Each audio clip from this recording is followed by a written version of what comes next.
Did you know that faith is still shaping the course of history? In an age of rapid change, where power is measured by wealth, technology, and influence, there are nations where faith remains an unshakable pillar, guiding leaders, inspiring movements, and fueling entire societies. The world may seem consumed by secular trends, but beneath the surface, Catholicism continues to hold an undeniable force, uniting millions under its divine mission. What if we told you that some of the most dominant countries on the planet, those with the greatest economic power, the deepest cultural impact, and the strongest political voices, are also those where Catholicism remains at the heart of their identity? While others drift into moral uncertainty, these nations stand firm, led by a heritage of faith that has shaped their people for centuries. This is not just about statistics or influence. It's about the survival of values, the preservation of tradition, and the resilience of a church that refuses to fade.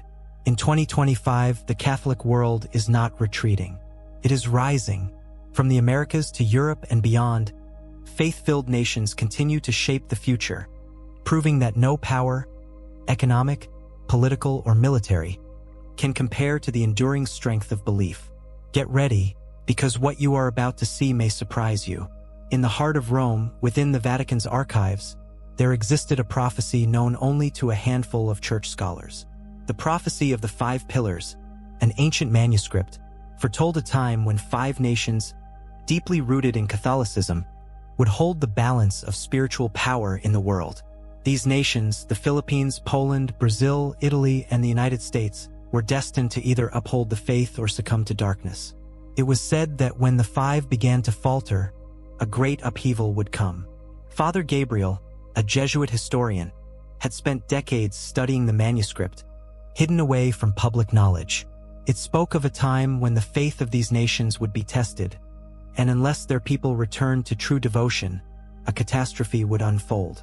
What troubled him most was that the final line of the prophecy had been smudged, as if time itself had sought to obscure its meaning. The only decipherable words read, "When the bells of the 5 falter, the earth shall tremble, and the heavens shall weep." His search for answers took him first to the Philippines, where he met Sister Isabella, a nun known for her visions. In a dimly lit chapel in Manila, she revealed to him what she had seen.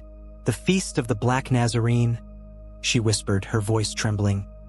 "Millions will come, but the sky will turn blood red, and the image of Christ will shed real tears." Father Gabriel felt a chill run down his spine. If the prophecy was real, then this was the first sign. He traveled to Quiapo Church on the feast day, and as the grand procession moved through the streets, a sudden silence fell over the crowd. The sky, clear only moments before, turned crimson, and gasps erupted as the Black Nazarene's glass eyes welled with tears. Panic spread, and within moments, an earthquake struck, shaking the city. People screamed, falling to their knees in prayer. The next destination was Poland. In Częstochowa, where the Black Madonna was enshrined, Cardinal Wojciech, a guardian of the sanctuary, had reported unusual activity.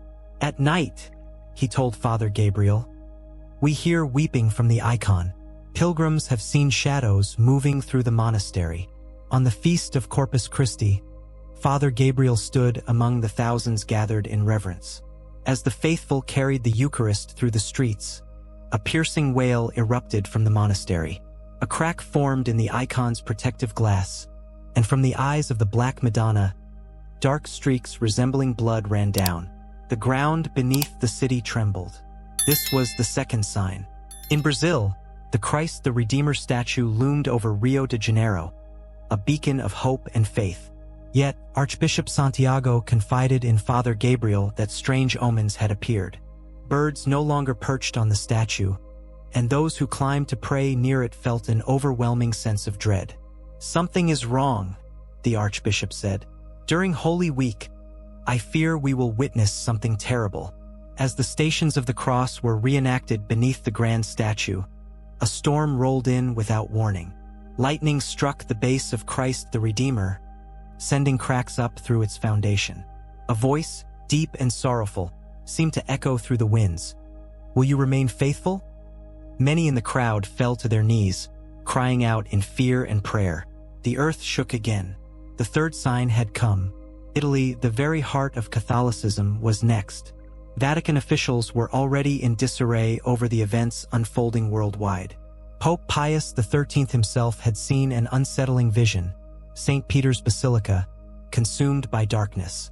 Pilgrims arriving in Rome reported seeing shadowy figures near the Holy See at night, whispering in tongues unknown. On Easter Sunday, as the Pope gave his blessing from St. Peter's Square, a flock of blackbirds descended upon the basilica, circling ominously. The sky darkened unnaturally, and a deep tremor rattled the very foundation of Vatican City. Statues of saints seemed to weep as the air grew thick with an unexplainable heaviness. The fourth sign had come, and now only one nation remained.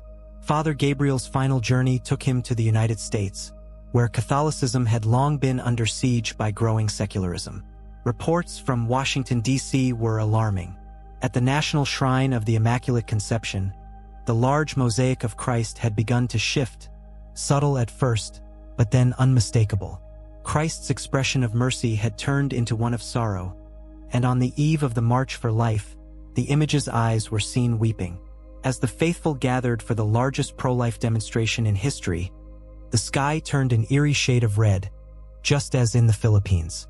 The temperature dropped suddenly, and as the people prayed, a deafening sound split the air.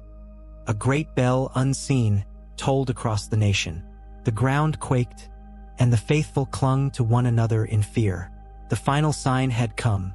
Father Gabriel, now back in Rome, stood before the Pope with a heavy heart. "Holy Father," he said, "the 5 signs have come. What comes next?" The Pope, pale and weary, handed him an ancient key. "There is one place left to look, my son. Beneath the basilica in the hidden vaults, the final words of the prophecy must be revealed." Descending into the Vatican's deepest chambers, Father Gabriel found the forgotten manuscript. His hands trembled as he brushed away centuries of dust. The final line, once smudged, now appeared clear. Asterisk, "Only through unwavering faith shall the 5 stand. Should they fall, the gates shall open, and the world shall be undone." Asterisk. A terrible realization dawned upon him. The 5 great Catholic nations were the last spiritual barrier preventing the rise of something beyond human comprehension. The signs were not just warnings, they were the last call to repentance. The fate of the world rested upon the faith of these nations. Kneeling in prayer, Father Gabriel whispered, "Deus miseriter." God have mercy, for the battle for the soul of the world had begun. Asterisk, "Only through unwavering faith shall the 5 stand. Should they fall, the gates shall open, and the world shall be undone." Asterisk. A terrible realization dawned upon him. The 5 great Catholic nations were the last spiritual barrier preventing the rise of something beyond human comprehension. The signs were not just warnings, they were the last call to repentance. The fate of the world rested upon the faith of these nations. Kneeling in prayer, Father Gabriel whispered, "Deus miseriter." God have mercy, for the battle for the soul of the world had begun.